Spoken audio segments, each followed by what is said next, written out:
नमस्कार, प्रणाम और जय हिंद। स्वागत है आप सबों का डैट थिंक लैब्स में और मैं सूरज कुमार लेकर आया हूं ऑनलाइन क्लासेस का पूरा पैकेज जो आप लोग हमेशा से डैट के चैनल पे ढूंढते आते हैं और आपको मिलता रहा है।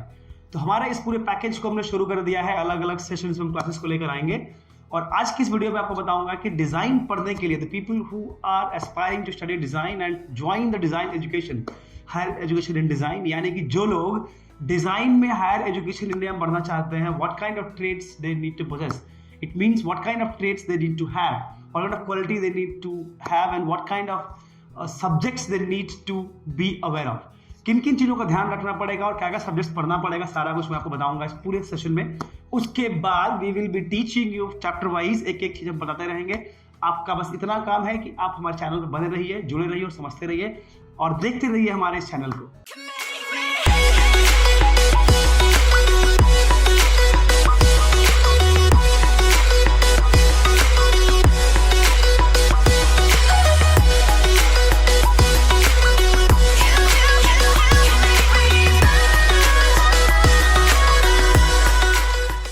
देश के सबसे बड़े डिजाइन समुदाय में आपका स्वागत है। डीएडी परिवार का एक हिस्सा बनने के लिए आज ही रजिस्टर करें और डिजाइन जागरूकता अभियान के सभी साधनों का इस्तेमाल करें। Welcome to the India's biggest design community. Register officially to be a DAD member and utilise all the resources of design awareness drive.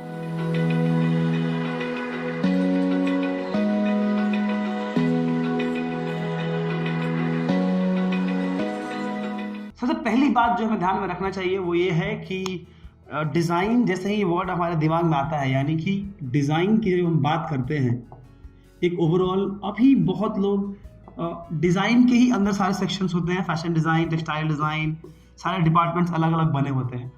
हम जो बात करेंगे ओवरऑल डिज़ाइन की बात करेंगे कि आखिर डिज़ाइन पढ़ने के लिए एक बेसिक फाउंडेशन डेवलप करने के लिए किन किन चीज़ों का आप ध्यान रखेंगे।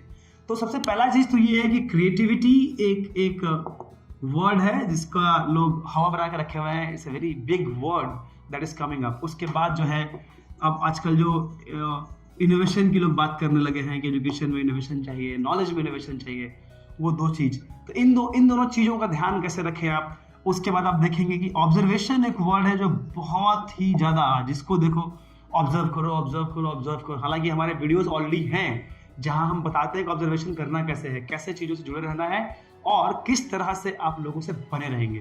तो इन तीन चीज़ों का बहुत खासा हम लोग ध्यान रखेंगे। इन तीनों के अंदर अलग अलग टॉपिक्स होंगे जो हम लोग बात करेंगे, डिस्कस करेंगे और जानेंगे कि कैसे कैसे आप आगे बढ़ सकते हैं और कैसे कैसे चीज़ों को और बेहतरी में अपने अंदर आप इस्तेमाल कर सकते हैं, अपने अंदर ऐड कर सकते हैं। तो आज की जो क्लास है उसमें ये बात करेंगे कि डिज़ाइन ओवरऑल पढ़ने के लिए ये तीन चीज़ हम डेवलप कैसे करें और किस तरह के बच्चे होने चाहिए। तो सबसे पहले जो लोग अपने नज़र को खुला रखते हैं, यानी कि अगर आप बाहर निकलते हैं, ऑब्जर्वेशन चीज़ों को देख के उनसे कुछ नया सीखने की कोशिश करते हैं, उनकी बहुत ज़रूरत है। और ऐसे ही लोग डिज़ाइन में सबसे बेहतर स्थिति में होते हैं, क्योंकि डिज़ाइन एक ऐसा सब्जेक्ट है जहाँ घर बैठे आप पढ़ नहीं सकते और एक बंद कमरे में पढ़ नहीं सकते। आप घर बैठे जरूर पढ़ सकते हैं लेकिन एक बंद कमरे में अपने आप का दिमाग ब्लॉक नहीं कर सकते। इंटरनेट के ज़माना है, सब कुछ ऑनलाइन भी है और हर चीज़, यानी कि लेकिन उस स्थिति में अगर आप सोचिएगा कि घर में अपने एक पेपर पे ड्राइंग करके डिज़ाइन पढ़ लें तो आप मार खा जाइएगा, आपकी ज़रूरत अब ये है इस स्थिति में, the need of the hour is you have to be very very very explorative. आपको काफ़ी एक्सप्लोर करना पड़ेगा। जैसे कि पहले का ज़माना था कि जब वास्को दा गामा पूरा दुनिया खोज कर निकल गया, अगर मैं गलत नहीं हूँ तो, या फिर बहुत लोग थे, सोक्रेटिस थे, अलग अलग फिलोसफर्स थे जो दुनिया घूम के फिलोसफी डिज़ाइन कर दी लोगों ने, लेकिन एक्सप्लोर ही किया अलग अलग तरीके से। लेकिन अब माध्यम ऐसा है कि आप यहाँ से बैठे जान सकते हैं कि यहाँ से करीब 1 लाख 10 लाख 50 लाख किलोमीटर पे क्या हो रहा है, स्थिति क्या है वहाँ की, आप सब कुछ जान सकते हैं। न्यूज़ है, इंटरनेट है, अलग मीडियम्स हैं, टीवी चैनल्स हैं, यूट्यूब आ गया है, सारे लोग, इतने से लोग हैं जो इस मीडियम को इस्तेमाल करके आपको ज्ञान दे रहे हैं, आपको नॉलेज प्रोवाइड करा रहे हैं। आप उनका ध्यान रखें। तो टेक्निकली इस नॉलेज बेस को एक्सप्लोर करना, इस सिस्टम को एक्सप्लोर करना एक सबसे बड़ा एक जिम्मेदारी आपकी बनती है। उसके बाद जब आप एक्सप्लोर कर रहे होते हैं तब बहुत सारी चीज़ों से गुजर रहे होते हैं, वहाँ पे होता है ऑब्जर्वेशन, यानी ऑब्जर्व कैसे करें और कैसे प्लान करें कि चीज़ों को आगे लेके बढ़ जाए। उसके बाद हम बात करते हैं इनोवेशन की। किसी भी चीज़ को देख के मान लीजिए कि मैंने घड़ी पहनी है, इस घड़ी की आज की स्थिति ये है, लेकिन 2 साल बाद इस घड़ी में और क्या ऐड कर सकते हैं। मान लीजिए आप नहीं कर रहे हैं तो कंपनियां बैठी हैं, अगर वो अपने प्रोडक्ट को एनहांस नहीं करें, हर 6 महीने 3 महीने प्रोडक्ट को डेवलप नहीं किया जाए। अच्छा एक बात सोचिए, क्या कारण है कि हर दिन सॉफ्टवेयर में अपडेट आता है, आपके फ़ोन में ऐप में अपडेट्स आते हैं। क्या रीज़न है कि फ़ोन का कैमरा कब ऐसा था आज कुछ और हो गया है। क्या रीज़न है कि एप्पल जैसा फ़ोन, आईफोन जैसा फ़ोन को भी एक्सपेरिमेंट करना ज़्यादा पड़ रहा है, अपने आप को स्मार्टफोन तरफ एप्पल ढकेलते हुए जा रही है, अब देखिए पुश कर रही है खुद को। क्यों? क्योंकि लोगों के रिक्वायरमेंट्स वैसे हो गए हैं। तो इनोवेशन में क्या होता है कि जो लेटेंट रिक्वायरमेंट है, जो आज की जो ज़रूरतें हैं, उनको उसमें ऐड किया जाता है। जब से ये कोरोना का सिस्टम हुआ है, आप देखेंगे ऑनलाइन सिस्टम को ज़्यादा भाव मिलने लगा है। पहले लोग हम पर ही हंसते थे कि डिज़ाइन कौन ऑनलाइन पढ़ाता है, लेकिन नहीं, हम लोगों को पता था कि मतलब ये नहीं पता कोरोना आने वाला है, मैं झूठ नहीं बोलूँगा, लेकिन ये पता था कि धीरे धीरे ग्रेजुअली चीज़ें ऐसी आएंगी जब लोग ऑनलाइन पे ट्रस्ट करना शुरू कर देंगे। क्यों? क्योंकि वहाँ पे आपका पैसा बचता है, समय बचता है, प्रेशर बचता है और आप कनेक्टेड रहते हैं। लेकिन डैड का जो सिस्टम बना हुआ है ऑनलाइन एजुकेशन का, वो बहुत डिफरेंट है। वो आप स्पेशल क्लासरूम में आते हैं, 15 बच्चे ही पढ़ते हैं, उनका अलग अलग सिस्टम पे क्लास होता है। सुबह 5 बजे से लेकर रात 10 बजे तक अलग अलग चैप्टर पे क्लासेस होती हैं, क्लासरूम पे क्लासेस होती हैं। हमेशा नए नए टीचर से आप मिल रहे होते हैं, हर क्लास नया टीचर लेता है, एक ही टीचर बार बार नहीं आ रहा होता है। आपको इंटरेक्ट करने के लिए 1-to-1 सिस्टम मिलता है। तो ये सारा चीज़ ऑनलाइन को डिवाइस किया गया, डिफाइन किया गया है। और मैं आपको बताऊं कि नए एजुकेशन पॉलिसी यानी कि नेशनल एजुकेशनल पॉलिसी 2020 की जब बात करेंगे आप, और डैड का सिस्टम जब आप देखेंगे तो बिल्कुल एग्जैक्टली उस सिस्टम को मैच देखेंगे। Innovation, creativity, newness, more of enterprising, more of something, more into social design, दुनियादारी के बारे में सोचना, ये सारी चीज़ें आ जाती है वहाँ पे। If you want to be creative होने के लिए क्या चाहिए? क्रिएटिव होने के लिए बस इतना चाहिए कि किसी चीज़, मान लीजिए कि मेरी ज़रूरत ये है, अचानक से अवेलेबल नहीं है, तो उसका जुगाड़ कैसे लगाएं, उसको और क्रिएट कैसे करें, अवेलेबल रिसोर्सेज को किन किन चीज़ों को एक जगह लेके आए कि नई चीज़ें बन जाए और नया सॉल्यूशन निकल जाए प्रॉब्लम का, ये वही है। अब देखिए इन चीज़ों को करने के लिए अलग अलग माध्यम है, अलग अलग तरीका है। अब क्रिएटिव होने के लिए क्या तरीका है? कितने बार लोग बोलते थे कि ऑनलाइन सुबह सुबह आखिर क्या पढ़ते होंगे बच्चे। हम लोगों ने क्या किया कि बोला कि आपको बताना है कि आप खुश हैं, तो आप हंस के ही बता सकते हैं, ऐसे हंस दिए कि हाँ जी हम तो खुश हैं। लेकिन अगर आपको कहा जाए कि आप कुछ सब्जियों का इस्तेमाल करके उसको काटिए, उसको अरेंज कीजिए, कंपोज कीजिए और तब बताइए कि आप खुश हैं, तो उसका तरीका अलग होगा। ठीक है, आपको रंगों के माध्यम से बताना, उसका तरीका अलग होगा। अगर आप कुछ घास फूस या पत्तियों का इस्तेमाल करके अरेंज करना चाहते हैं, उसका तरीका अलग होगा। इन सारे चीज़ों को समझना, उनको उस सिस्टम में डालना, उस तरफ लेके जाना। अभी देखिए क्या है कि कलर्स का भी अलग अलग मीनिंग होता है, जो आप पढ़ेंगे साइकोलॉजी हम लोग जो पढ़ेंगे कलर्स में, बहुत बड़ी बात होगी, वो हम लोग बहुत डिटेल में जाएंगे। उसकी मीनिंग होती है कुछ लोगों के लिए लाल जो है एनर्जी का प्रतीक है, जैसे हम डैड में बात करते हैं। कुछ लोगों के लिए रेड जो है बहुत करेज का प्रतीक है। कुछ लोगों के लिए रेड जो है वो ब्लड यानी कि नेगेटिव एनर्जी है। उनको लगता है कि लाल जो है खतरा का निशान है, एंगर है। तो डिपेंड करता है कि किसको किस कलर से, किसको किस चीज़ में कितनी समझ है और कितना वो अपने आप को एक्सप्लोर करना चाहता है, तो उसके हिसाब से चीज़ें बदलती रहती हैं। तो अलग अलग लोगों का अलग परसेप्शन होता है। और डिज़ाइन में तो आप इन तीनों को लेकर के एग्जामिनर जब चेक करता है तो अपने हिसाब से वो देखता है कि अगर इस बच्चे ने ये आंसर दिया है तो इसका इंडिविजुअल परसेप्शन क्या होगा। इसलिए डिज़ाइन में कभी a+b का होल स्क्वायर वाला कॉन्सेप्ट काम नहीं करता, थ्योरम्स काम नहीं करते, कॉन्सेप्ट्स काम वैसे आपके डेफिनेशंस काम नहीं करते। क्यों? क्योंकि इनका परसेप्शन अलग है। मेरे लिए डिज़ाइन कुछ और हो सकता है, आपके लिए कुछ और हो सकता है, उनके लिए और हो सकता है, किसी और बच्चे के लिए और हो सकता है। इन सब चीज़ों को एक जगह लाने का ही तरीका है क्रिएटिविटी, यानी कि सबका अलग अलग परसेप्शन एक जगह आ जाए और एक सिंगल सोल्यूशन निकल जाए। यही होती है क्रिएटिविटी और यही होता है इनोवेशन और यही होता है को creative learning. How you learn together, how you perceive together, ये बहुत ज़रूरी है। तो डिज़ाइन में सबसे इंपॉर्टेंट है कि आप अधिक से अधिक लोगों के साथ जुड़े रहें। सबसे पहली बात, कनेक्शंस बनाइए। अब आपको लगेगा कनेक्शन बनाने के लिए लोगों से मिलना जुलना नहीं। आप जानते हैं कि आपके अपने छोटे भाई बहन या बड़े भाई बहन, उनका थॉट प्रोसेस क्या है, एक बात को क्या सोचते हैं, आप उनको दिखाइए, समझाइए, उनसे कुछ आइडियाज़ लीजिए। आप उनसे ही बात कीजिए कि चलो जी एक ये डिज़ाइन मैंने बनाया है, ये स्केचिंग मैंने की, इसमें तुमको क्या लगता है। तो लोगों से कनेक्शन जोड़ना, लोगों से फीडबैक लेना। और फीडबैक का मतलब ये नहीं होता है कि पूछ ले क्या सुंदर लग रहा है और किसी ने बोला कि अच्छा नहीं है तो बुरा मान जाइए, नहीं। सबसे पहले कनेक्शंस जोड़ने के लिए you have to be ready to hear the truth. सच सुनने का हिम्मत रखिए, ये बहुत जरूरी है।